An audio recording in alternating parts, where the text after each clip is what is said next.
All right, my friends, we're going to go ahead and get started.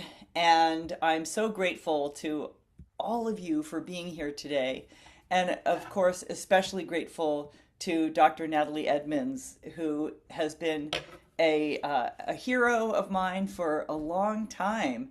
And it is a real boon for all of us to get to be able to hear some practical tips and uh, learning from her, which she will introduce herself and talk a little bit about what she's discussing before she jumps in.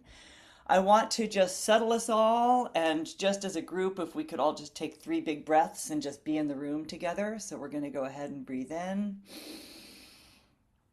and let it go. Let's do it again. Breathing in, let it go. One more time. Breathing in.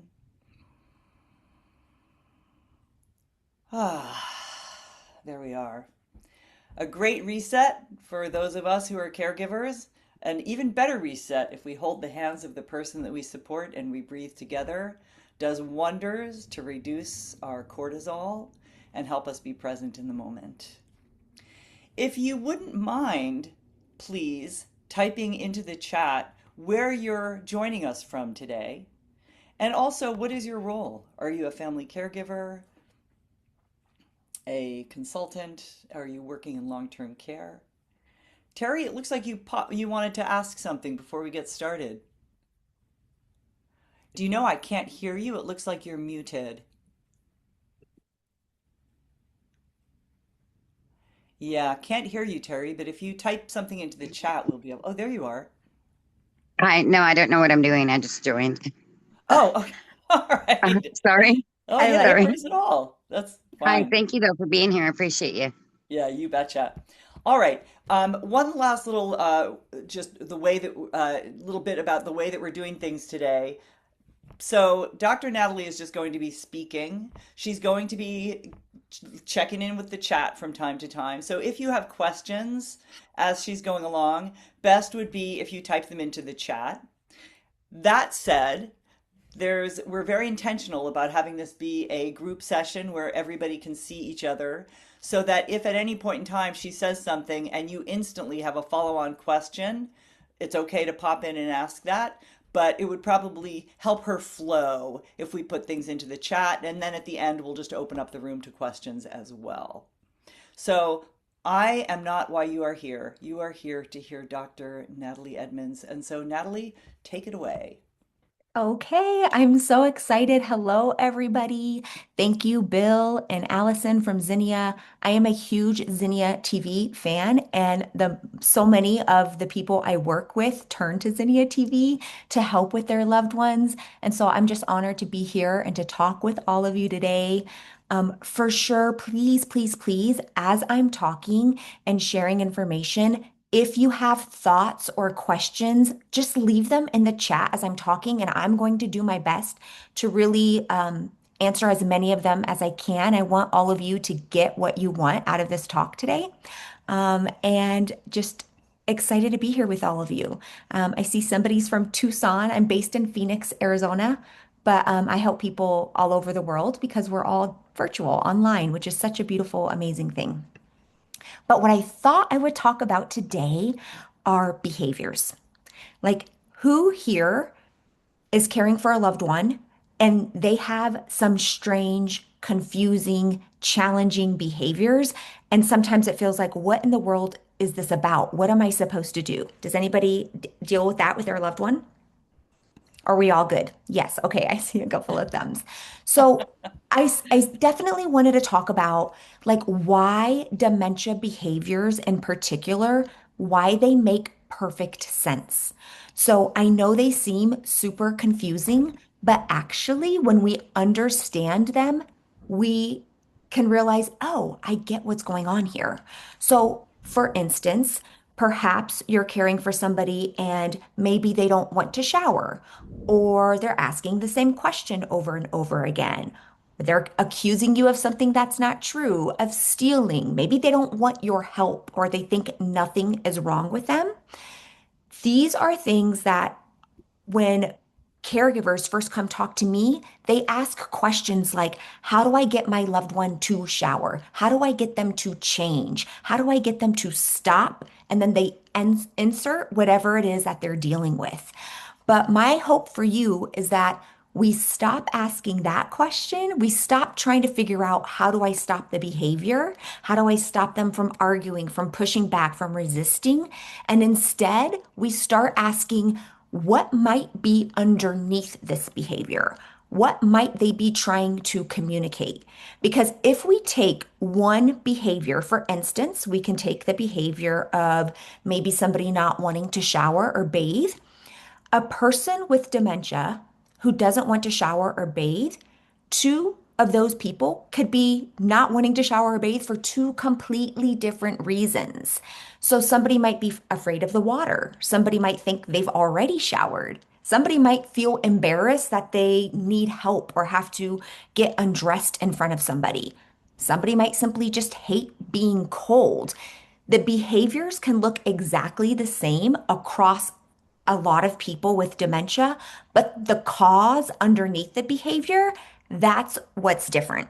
And when we misunderstand the cause, we often choose a solution that doesn't work, or we approach the situation generically. So the way I think about it is, if you were caring for your spouse who's been a farmer for 85, he's 85 and he's been a farmer most of his life and he doesn't want to shower, well, we're certainly not going to call it a spa day. Like, that's not going to work, even though we've heard the concept of calling a shower day a spa day.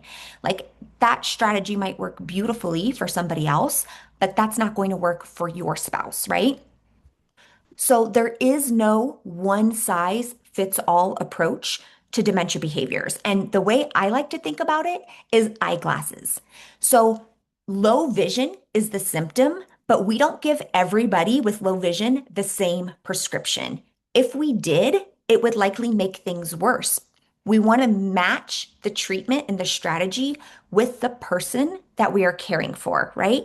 So the dementia behaviors might be the same: not wanting help, not wanting to take medication, not wanting to go to the doctor, all of these things, right? Those are the symptoms, but how we respond to those symptoms depends on what we think is driving the symptom underneath. So we're not just focusing on the dementia, because we're not just caring for dementia, we're caring for a person who happens to have dementia. And those are two very different things. Okay. So I guess we'll start here with, it's really not them, it's the brain. And this is like one of those really big mindset shifts I hope we can all leave here with today, is that when dementia changes the brain. We all know that, right? That's pretty obvious. It changes the brain. But when the brain changes, behavior changes too. I know it sounds obvious, but it's because it's something that's not so visible, it's easy to forget.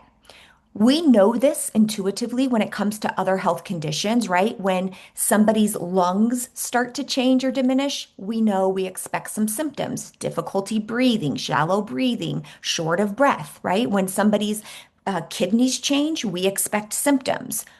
So we should also be expecting symptoms when somebody's brain is changing.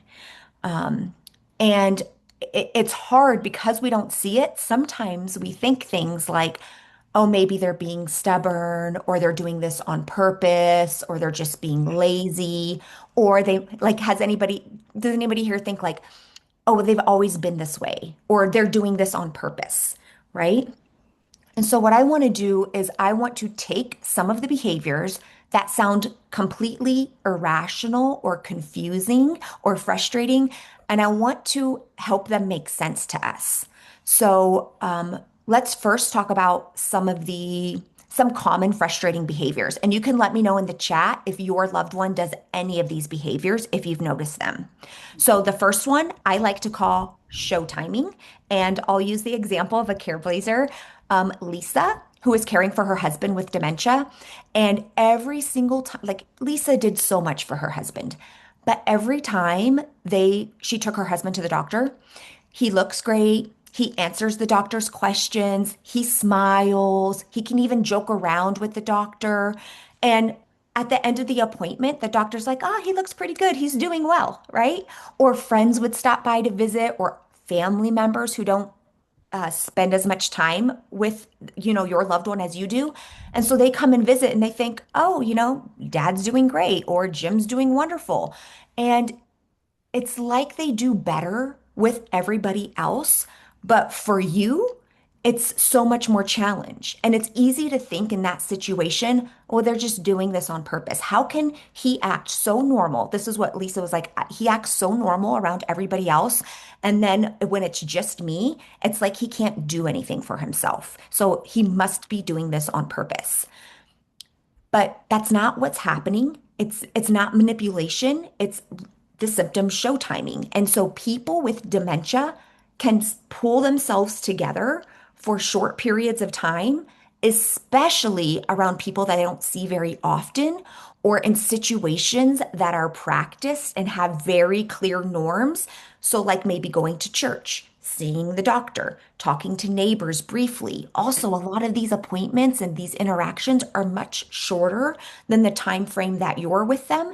And so they can kind of hold it together. But with you, with the longer period of time with them, their brain can't sustain it anymore. So who's the person they usually fall apart around? It's the person they feel the safest with. It's you. It's the care blazer. And so the hardest part for you is that you know what's really going on, but everybody else leaves thinking like, I don't know why she's acting so stressed out or overwhelmed, or maybe she's just exaggerating or being dramatic because they seemed fine, right? And that can be like a whole layer added on top of caregiving that feels like so difficult. But Lisa wasn't imagining it. You're not imagining it. Claudia here in the chat, like you're not imagining it. It's just that they're able, it's the show timing, right?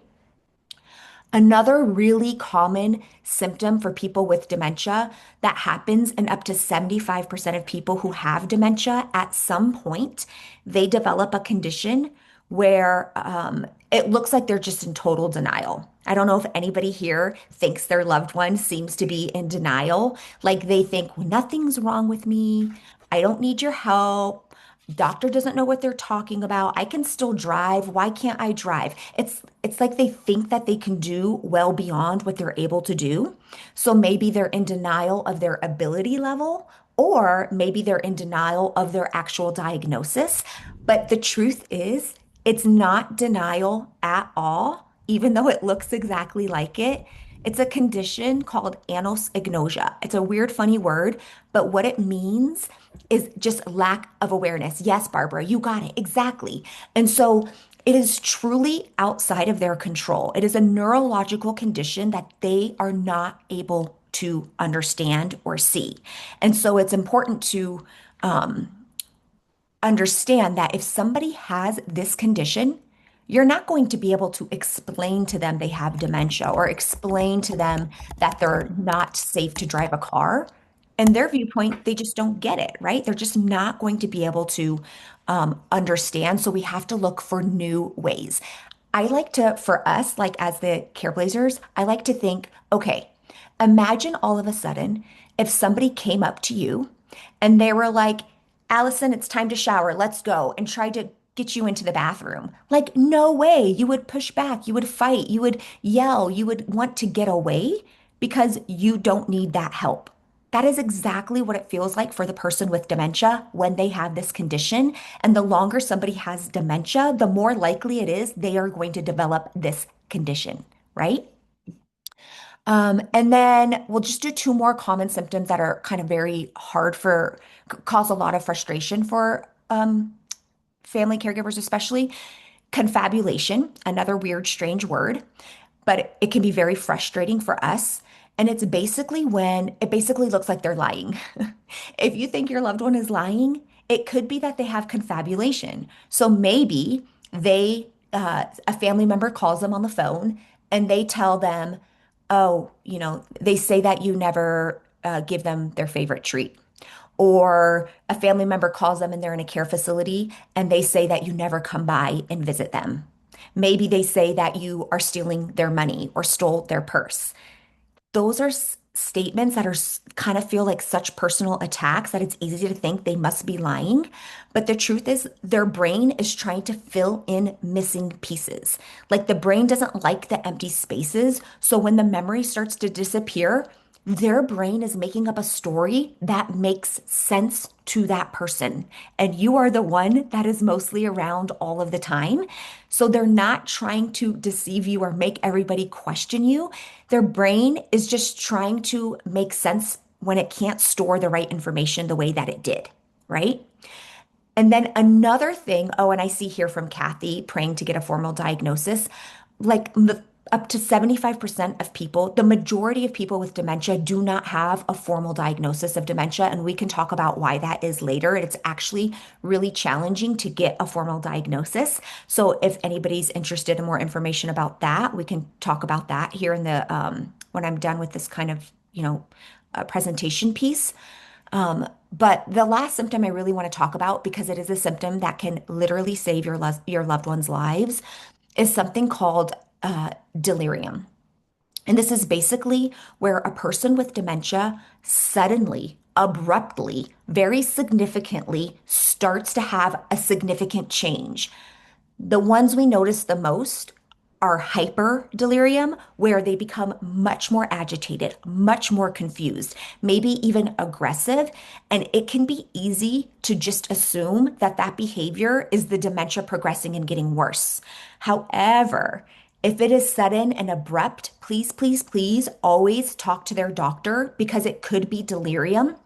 The delirium that most often gets missed is called hypodelirium. So basically, if all of a sudden they are sleeping more, lethargic, apathy, not wanting to do anything, that is also a red flag. So significant abrupt change, please don't automatically chalk it up to dementia progressing. Please just alert their primary care provider what's going on, because dementia is an underlying medical condition that can be treated in many cases and help get back as close to their baseline as possible.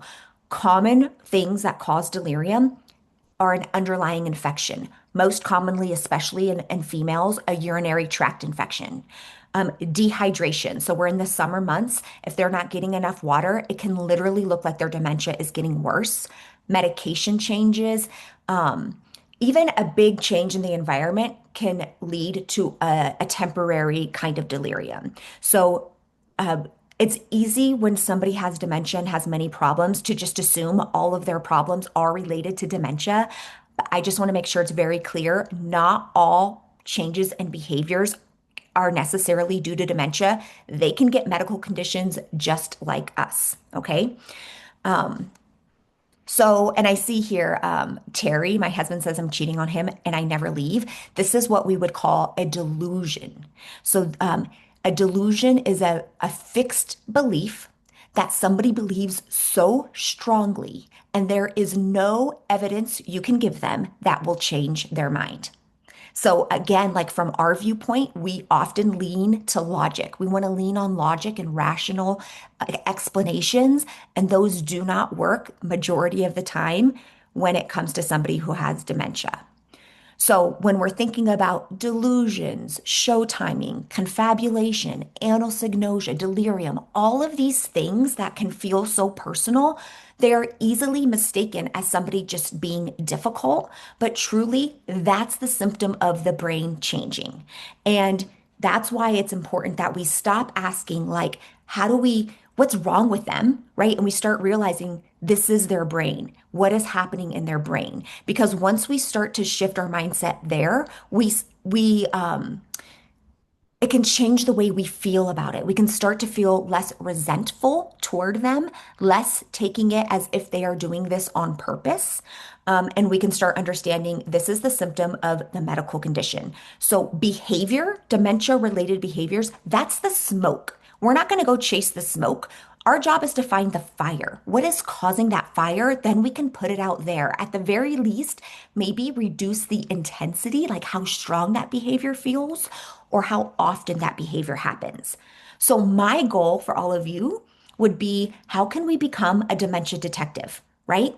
So we've talked about some of the brain changes, but I want us to get curious. When you see a behavior that is frustrating, rather than jumping real quick to try to change it, unless, of course, there's an imminent safety concern, what I want you to do is be curious about the behavior. Literally observe it. Start looking for clues.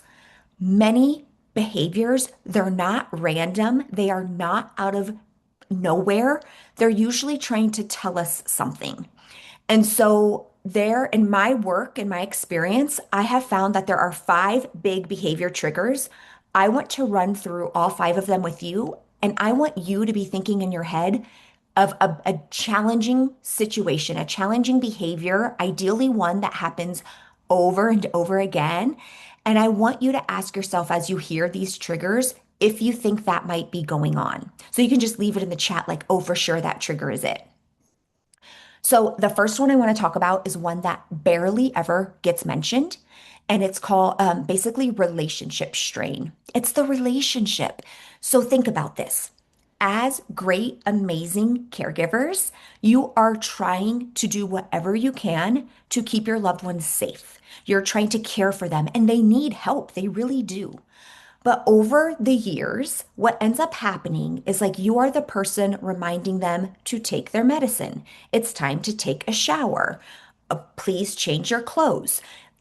You can't drive. We start to become associated with the person that is reminding them of what they no longer are able to do. We are the person that when they see us, they realize something is going to be taken away. Relationship strain, one of the clues that this might be going on is if your loved one ever says things like, you're treating me like a child, or stop bossing me around. Those are kind of things that are like, okay, this might be something that's going on. And the good news is we can work on relationship. Relationship doesn't take much time at all. I like to think about it as you're putting little deposits in the bank. So this would look like making sure every day you give them a genuine compliment. You ask for their opinion on something. When's the last time your loved one was asked a genuine opinion? What do you think? Do the flowers look good on this table or on this table? Which do you prefer? Or what shirt should I wear today? The blue one or the red one? Like literally include them in things that we just, as caregiving takes over, we stop including them on things, right? So that's the relationship. That's one of the big behavior triggers. And what people think sometimes, well, my loved one has such a bad memory, they're not going to remember what I just did or what I said yesterday. But the thing is, there is a such thing as an emotional memory. And when your loved one can't remember the specifics or the details, they hang on to how they feel. Which is another reason show timing sometimes happens, is because they might not remember specifically, but they remember when you come around, they kind of like their body's a little bit tense, like something's about to happen, right? Yes, Krisney, that's exactly it. My mom used to say, I'm not a baby. So that's a little clue. Maybe the relationship is a place, okay?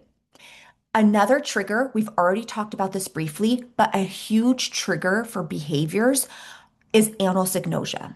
Because if your loved one truly doesn't believe they have dementia or truly believes they still have the ability to do everything that they once did, when you try to help them, convince them, tell them they're wrong, it's not going to work. So what instead, here's a big strategy I'll just give you right now. Instead of trying to get if you think your loved one, anybody here who thinks their loved one has anosognosia or is in denial, this is a big tip. Instead of trying to get your loved one to understand what you understand, get them, just focus on what you want the outcome to be. So focus on the ending, not their understanding. Here's an example. So one of the Careblazers that I work with, I'll call her Sally. She was doing a whole day running errands with her mom, and they made all the stops. There was like several stops. Everything was smooth sailing. Once they pulled up to the house and Sally's like, okay, mom, we're home. Her mom was like, we're not home. That's not my house. And all of a sudden, Sally's here trying to convince her mom that's the house, we have to go inside. So from our brain that does not have dementia, we think logic will work. But Sally's mom doesn't have to understand that's her home to get her in the house at all. Sally has to stop focusing on getting her mom to understand and start focusing on the ending that she wanted. She wants her mom to go into the house. They just did a whole day of errands. Hey, mom, we have the last errand today. Hey, mom, I got to take a potty break. We're going to go in here so I can use the restroom. Oh, I'm thirsty. Let's stop in here for a drink. In no way does her mom need to know that's her house to get her in the house. So I want us to break out of that kind of belief system. If your loved one has anosognosia and you want them to do something, focus on the ending that you want, not their understanding. That's important. The third thing that causes many dementia related behaviors, and it's the thing that we hear about the most, is simply unmet needs. So many behaviors are simply communication. Your loved one might not be able to tell you, I'm thirsty. My hip hurts. I'm scared. I'm cold. I need to use the bathroom. So instead, they use behavior to try to tell you, right? And so, and the reason you might often hear me or other people say, we don't jump to medication as a first line approach. So let's say, for example, and this is also why we don't focus just on the behavior and stopping the behavior. Let's say your loved one is thirsty, but they are no longer have the ability maybe to find the refrigerator, get the drink. Their brain can't sequence all the steps, or maybe they no longer even have the physical ability to give themselves the drink. So they're thirsty and they start maybe yelling or restlessness or moaning, whatever it is. If you focus on the behavior, you are going to be trying to figure out how to get them to stop making the annoying sound. Meanwhile, they are still thirsty. We haven't solved what they are wanting. Or if we jump to medication right away, sure, there are medications that can make your loved one lethargic and quiet, but we still haven't taken care of their thirst. So that's why we never ever jump to medication as a first line approach. And we always want to be thinking like, what could this behavior be communicating? So instead of assuming, we want to assess. That's why this detective, like how many detectives do you think solve a mystery at the very first guess? Probably very few, and that's going to be the same for us. It's not a failure, it's literally the process of trying to help our loved ones. So we have anosognosia, the relationship, and unmet needs. Number four, loss of control.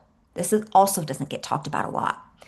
Dementia, when somebody gets dementia, there is so much that is taken away from them. Eventually, they're driving, they're cooking, their ability to manage money, their privacy, their independence, what time visitors stop by. Imagine if somebody started to make every single decision for you. When you're going to wake up, what to wear, when to shower, where to sit. Even if that person was truly trying to help you, you're probably going to push back. That's a human kind of natural response, not because you're trying to be difficult, but because you want to keep some control. And that's what a lot of people with dementia are experiencing when so many things are being taken away from them. Their one power lies in their ability to say no. And so instead of asking, how do I get them to cooperate? If you think that this might be something that's happening with your loved one, instead of asking that question, ask yourself, like, how can I give them back some control? Right? Which shirt do you want to wear today while you hold up both shirts? Can you help me fold these towels? Can you stir the salad? Right? Small choices, but make a big difference. Every single person wants to feel like they have meaning and value to contribute to the world. When somebody has dementia, that doesn't change. Their ability to do so independently might change, but they still have that underlying need and desire. And then the fifth and final big five, like common trigger for behaviors, which hardly ever gets talked about, is literally the brain changes itself. So here's the thing. We know dementia impacts the brain is going to impact behavior. But there's so much that we talk about in terms of if your loved one has a behavior, you have to try X, Y, Z. Oh, if that didn't work, try to change your tone, try to change your behavior, try to change the time of day. And all of that is wonderful. But I know that there are probably some of you here who are trying everything, who are like, making all the adjustments that you have been given, and it's still not working. The dementia is the person's neurons are dying. The connections in their brain are breaking down. The chemicals in their brain are changing. The brain itself is creating the behavior. And so when caregivers are only hearing the messaging, if only you can figure out what they're trying to communicate, you could figure out what they need. It's almost this like this whisper of a message, you're not doing good enough, or you're failing, or you need to try harder. And I want to make sure that all of you know that is not the case. There are some behaviors that absolutely can be prevented, absolutely can be redirected, absolutely can be reduced in the intensity that they're happening. But some of them, despite all the skill and strategy and effort and energy and love you are giving them, some of them are simply the result of a brain disease. So, what that means is that we have to focus on our own reaction to the behavior, like making sure it's not beating us down. But this is absolutely the place to be talking to their doctor about, are there medications that can help? And a very good kind of metric of when to be bringing this up is if the behavior is causing a significant distress to them. Not necessarily to you, but if it's a really big distress to them and we have not found a way to soothe them, to comfort them, to reassure them, there is no harm in talking to their healthcare team about what options do we have available. Okay. So we want to shift from what is stopping the behavior to what might be underneath causing it. And then we're becoming these dementia detectives because now, instead of just chasing the smoke and reacting to the smoke, we're starting to respond to the fire. And now that we can really understand like the underlying mechanisms that are happening, knowing that no matter how many videos or classes you attend or books you read, behaviors are a part of this condition, then you can stop blaming yourself more and you can feel less resentful, and start to feel like basically more understanding that your loved one is not trying to be more difficult. It's literally their brain trying to make sense of a world that like no longer works the way that it used to. So I'm going to move into like maybe a few common mistakes that many caregivers make, and then I want to open it up to questions. But I'm curious, just based on this so far, of the five big triggers, do you have an inkling inside of what might be an underlying cause for whatever behavior your loved one is showing? Do you think it's more unmet needs? Do you think it's more relationship strain or anosognosia or just this wanting to get back some control, feeling loss of control? So they're just trying to like put their foot down that they have control over this? Or do you think it is brain changes? And a little hint, there's probably multiple going on, but I'm just curious for the behavior that you had in your mind, what do you think it might be? So, Susan, hey, Susan, yeah, relationship strain. Sabrina, unmet needs. Yes. Kathy, anosognosia, loss of control, brain changes. Absolutely. So, many people can have multiple types of causes. Yes, Steve, brain changes. Jonah, loss of control, relationship strain.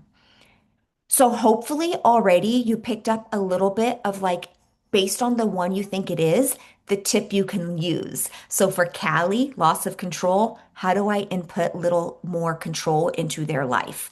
For Raina, anosognosia, how do I stop trying to get them to accept that they have dementia or get them to understand why they can't do something? And instead, how do I just focus on the outcome that I want? So understanding the underlying cause kind of gives you the next step of where to start because it can be so overwhelming trying to figure out like where the heck do I even start? There's so many tips and strategies and things like that. Um, okay, I'm going to go over a couple of just things to try to minimize doing. But then what I really want to do is just open it up for questions. So now would be a really good time to start thinking if you have a question, even if it's about a specific situation you're going to, you can start typing that out. But let's kind of move into there. I guess we call them mistakes, but really they're just habits. These are the things that we do when we talk to people who don't have dementia. And so it's just the natural way of communicating. But when dementia enters the picture, we have to change the way we communicate. So Um, let's talk about what not to do, because sometimes stopping something is actually one of the most powerful things than trying to add in a new tip. So, one of the things is to stop arguing. I got a phone call today from a Careblazer, and she was trying to get her husband to like cough up something that he had. And he was like, why are you picking on me? Stop picking on me. She's like, I'm not, he's like, you cough too. And she's like, well, my coughing is from asthma. It's not from this. It's like, we want, we kind of get sucked into these habits. So if anything, just stop the arguing. I know it's natural. I know you want them to understand. I know you want them to see your point. I know you want them to recognize that whatever they are thinking isn't true, but you cannot logic somebody out of a brain disease where there's not the logic, right? If your loved one believes somebody stole their purse or that they have to go to work when they've been retired for a decade, arguing with that belief, like, here's a question. How many times have you like successfully argued yourself out of behavior? Like, probably not. So our goal is not to win the argument. It's just to reduce the suffering, right? It's just to reduce like the tension and the pain and to move on, right? Jonah, zero times does our arguing work, but we do it anyway. Sometimes I like to do this Jeopardy game. It's like, uh, what is it? What's the question of like doing the same thing over and over again and expecting a different result, right? And it's like, okay, what's the definition of insanity? But we do this all the time with our loved ones. So we don't want to argue. We don't want to correct. So we don't need to correct every mistake. There was one Careblazer that I worked with, and her husband would read the Wall Street Journal like his whole life. And eventually, as the disease started to progress, he would read it upside down. It would just be in front of him upside down. So clearly, he's not really reading it anymore. He's not really retaining it, but he looked pleasantly engaged. He looked happy. He was no longer able to like really absorb the content, but she was correcting him every time. And it's like, he didn't need to be corrected. Let them make their mistakes because every correction, even when it's well intended, it's just another reminder of their loss. And guess what that ties into? The relationship strain, right? So ask yourself, does this correction actually matter? If the answer is no, let it go, right? Being accurate is not as important as your relationship with them. So if there is not a safety risk to them or to somebody else, let their mistake be a mistake. That is it. Um, Third kind of thing to like really try to reduce if you do this is just stop reminding them that they have dementia. Like they're just going to say, I don't have dementia. I don't believe it. You don't have to tell them the doctor told them. You don't have to show them the medical report. You don't have to say, remember, the doctor said, just stop. Because number one, if they have an anosognosia, they're just not going to be able to ever absorb it. It's a losing battle. To me, it's like you're trying to get a blind person to see and you keep describing the beautiful painting to them and they still can't see it. Well, because they're blind. This is what the anosognosia is. And let's say they don't have anosognosia, reminding them usually will then just lead to embarrassment, shame, sadness, anger. So again, this ties back to that tip. Stop trying to get them to understand and instead focus on the ending that you want, the outcome that you want. Um, I think those are probably some of the biggie, like actually, let's do one last big one. I would say stop taking things personally. And I know this one might be the hardest, but when your loved one accuses you of something, lashes out, they seem to save all of their worst moments for you while everybody else gets their best moments. Like it's easy to just somehow think you are doing something wrong. But the truth is, the person often who's getting the worst is the person they are feeling the safest with. It's the person that they are spending the most time with. It's the person who is spending 12 hours a day with their loved one, not just 20 minutes. And if any of those people were spending the amount of time with them that you are, they would start seeing those same behaviors too. And so once we stop taking it personally, it starts to change the story we're telling ourselves about ourselves. So, a lot of times when people come to me, they work with me, they talk to me, they often assume like my goal is just to change the behavior of the person with dementia. And of course, that's great. We want to do that whenever we can. But if I'm being honest, like I want to help prevent them from happening in the first place. But the biggest thing is I want to change how Careblazers interpret all of the behavior, what the meaning that they are attributing to what they're going through. Because when you change how you're interpreting the behavior, you can change the experience of it. So instead of thinking they're doing this on purpose, you're thinking their brain is changing. Instead of thinking they're being stubborn, you're thinking like they don't recognize they're being help and they need help. Instead of thinking they're just lying, you're thinking like their brain is just trying to fill in the gaps, or this is an awful disease, or I can't imagine how scary it must be to not even be able to remember what happened yesterday. Like they are literally trying to make sense of a world that doesn't make sense to them.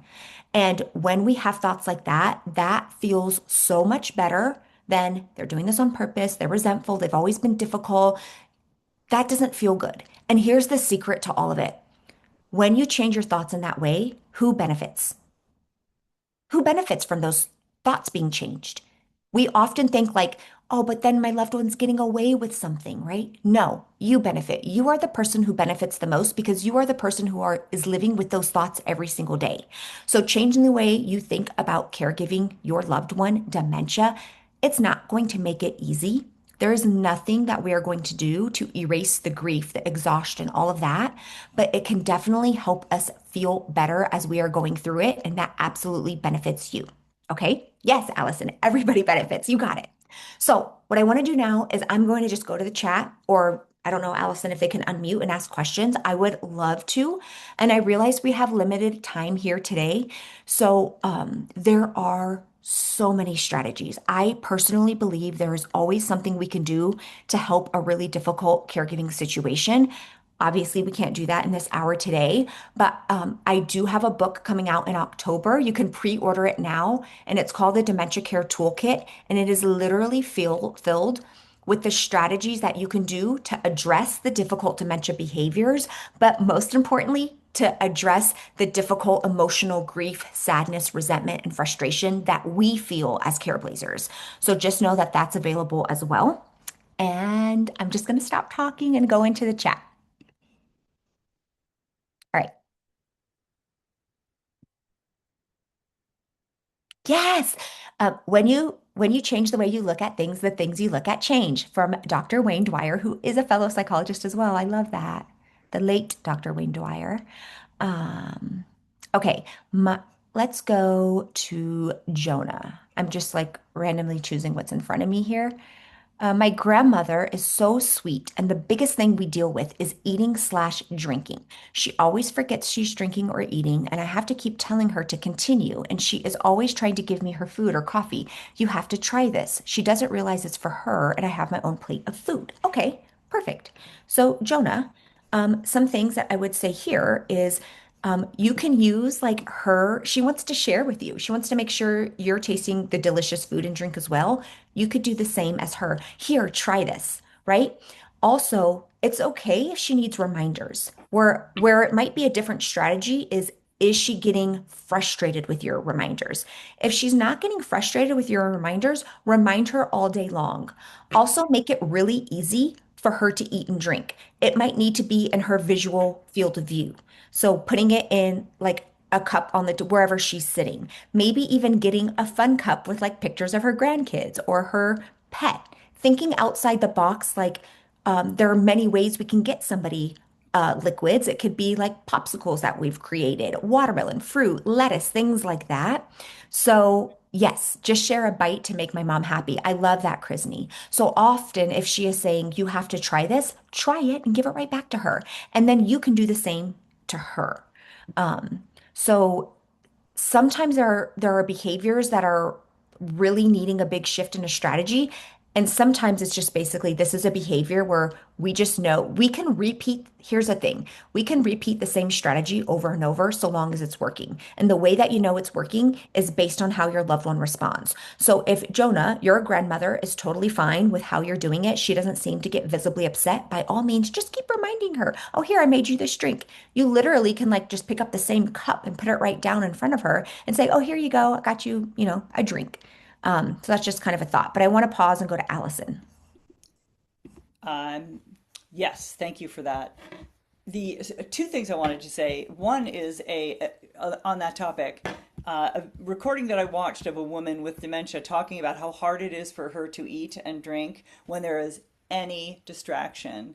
And she talked about the imperative to have a placemat that has her fork and her plate and her cup, and that is the only thing that she looks at. No music playing, no distractions, nobody asking her questions, just a thought for all of us. And this is a person who was fairly early on in their dementia, and they already found that distractions made it really, really difficult.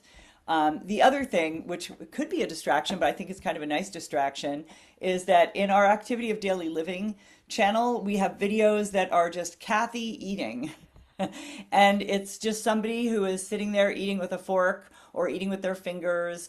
And it's something that somebody could have playing while they're eating, because then they're eating with another person who continues to eat. So, anyway, just a couple of thoughts. I love that. And if we're talking about eating or drinking in general, like literally, again, it goes back to that eyeglass prescription, right? Same symptom, different underlying cause. My mom would never sit down at a table and eat with me ever. But if I left a plate of goodies out on the counter or a snack out on the counter, as soon as she thought nobody was looking, she would devour it. I have no idea why, but that's how she worked. And so when we're detectives, we can also like the dexterity of the hand is going to change. Do we need utensils with thicker grip? Do we need to transition to finger foods?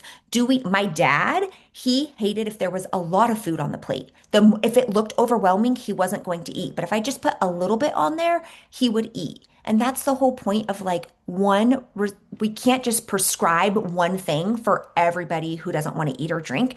We have to really tweak it for that person. So thank you for that. Okay. Susan, what's a good response when my loved one thinks there is someone in the house? So, we are going to have to play around with different responses. And if we were working together, I would say, like, okay, tell me what you have tried.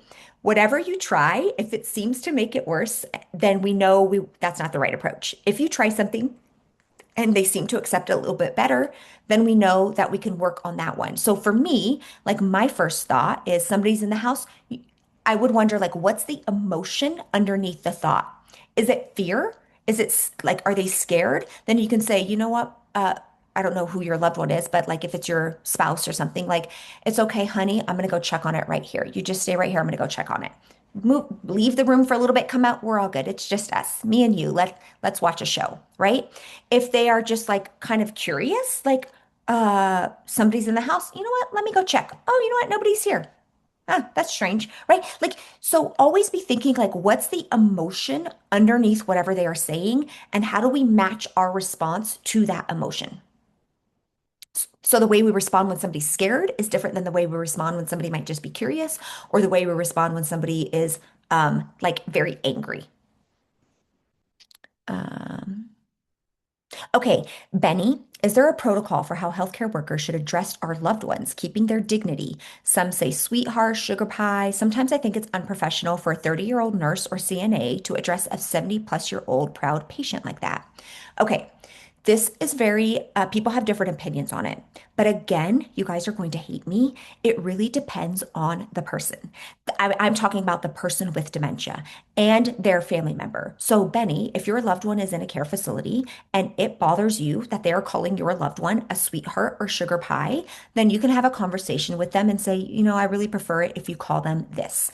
But my personal experience, so like for instance, like my dad would love it if you called him Sarge or Master Sergeant. He's gonna eat it up. So like my tip to people would be like, just call him Master Sergeant and he'll be putty in your hands, right? If you call them Ed, maybe Eddie, you'd be in a little bit better, right? So that's kind of the same thing. Like everybody is different. Some people are going to be very turned off by it. And it really doesn't matter like your point of view. This sounds horrible, but like it really matters the person with dementia, how they are receiving it. Um, so that's what I'll say about that. So in terms of a general protocol, I imagine many places have their own, like these are our standards. This is how we generally address patients. We address them by their last name or their first name. But I hope that most facilities allow for some wiggle room based on what they know the person with dementia really responds to. So I would say like a blanket sugar pie sweetie, honey bunch, probably not the most professional thing ever. But if it was somebody who really liked that, then I would say go for it. Um, And I see that oh, Charmaine has her hand yes, raised. go for it, Charmaine.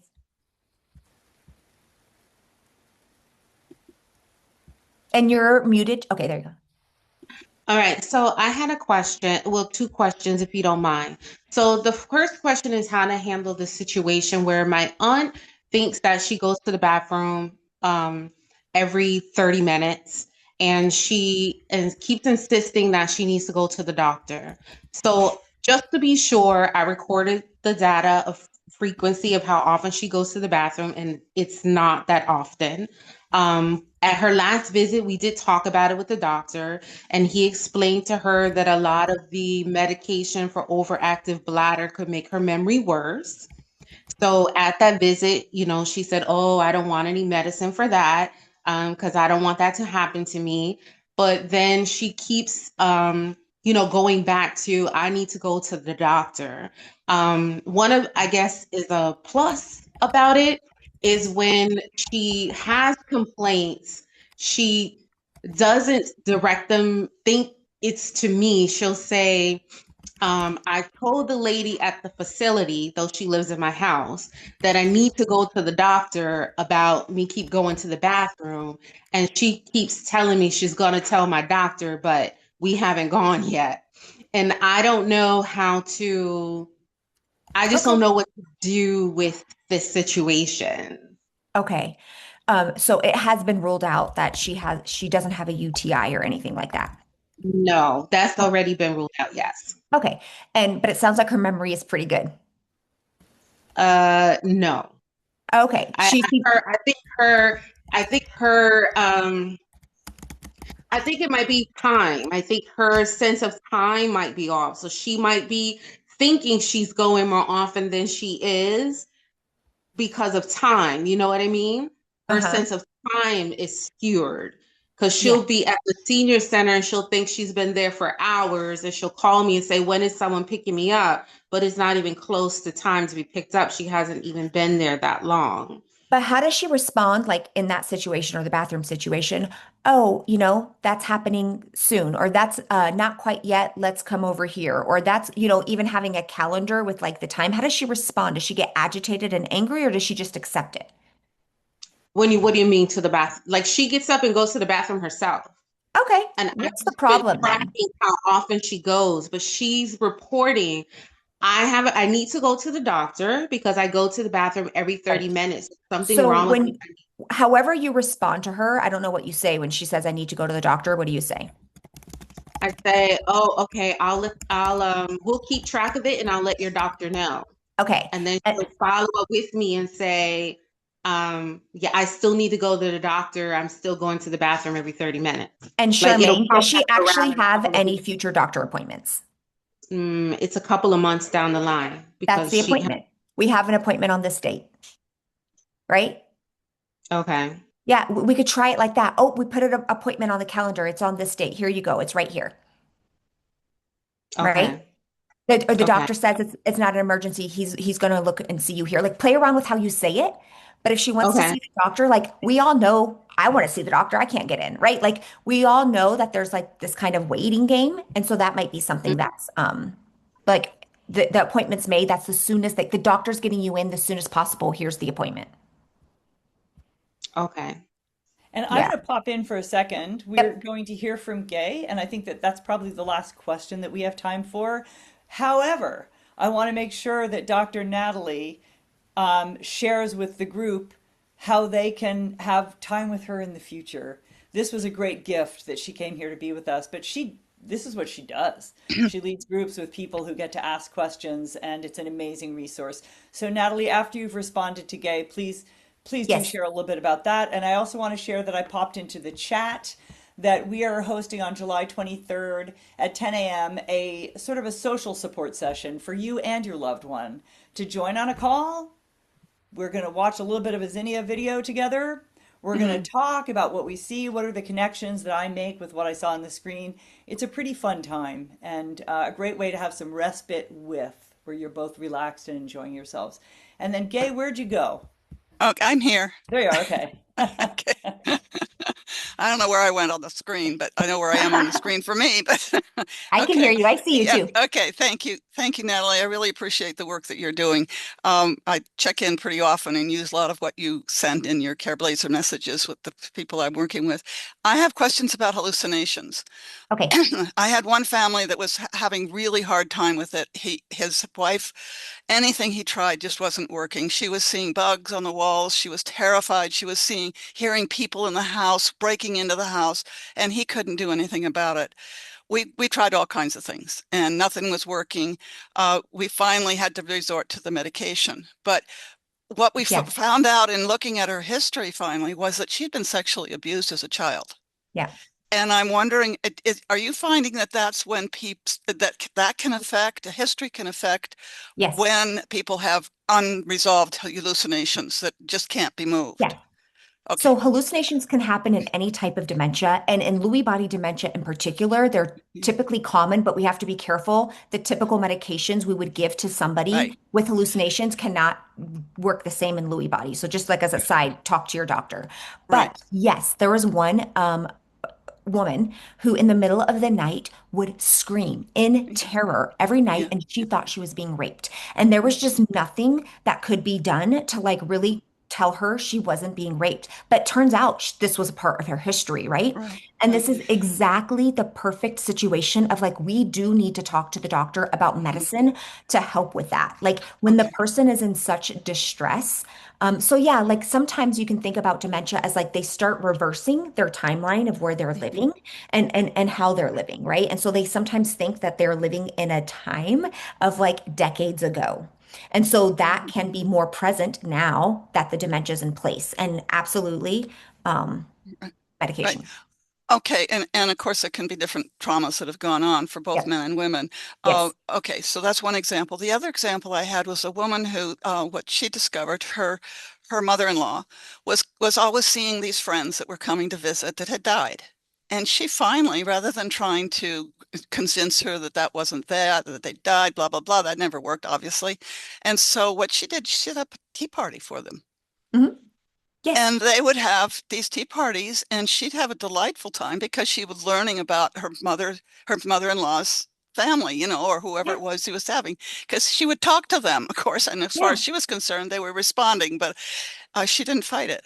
And Yeah, so not there's all yeah, hallucinations need to be yeah, medicated and they're not yeah, even a problem. So I know yeah, we're out of time, but what I do yeah. want to Go say is like you can ahead. see how like some of these situations need more conversation. They need a little bit more back and forth and to try something and come back a week later, get an adjustment. We do this every single week. I have a program. It's called the Care Collective. You can find it online at careblazers.com or simply email us. Just go to support@careblazers.com if you're having a hard time finding it. But every single week we do this style, except it's just Q&A. What do you need? Who needs help with what? And I just stay on as long as possible to answer everybody's questions back and forth. And then I say, let's do this again, come back. And it's just problem solving things like that. We also do support groups so you can go through some of the grief and things like that. But it's called the Care Collective. You can learn all about it on careblazers.com. I am just so grateful for being invited here. Allyson, Bill, thank you. And honestly, the most thanks to all of you for doing what you're doing, for caring enough about your loved one that you would spend an hour here learning. It just is like the world is truly a better place because people are like you are here. So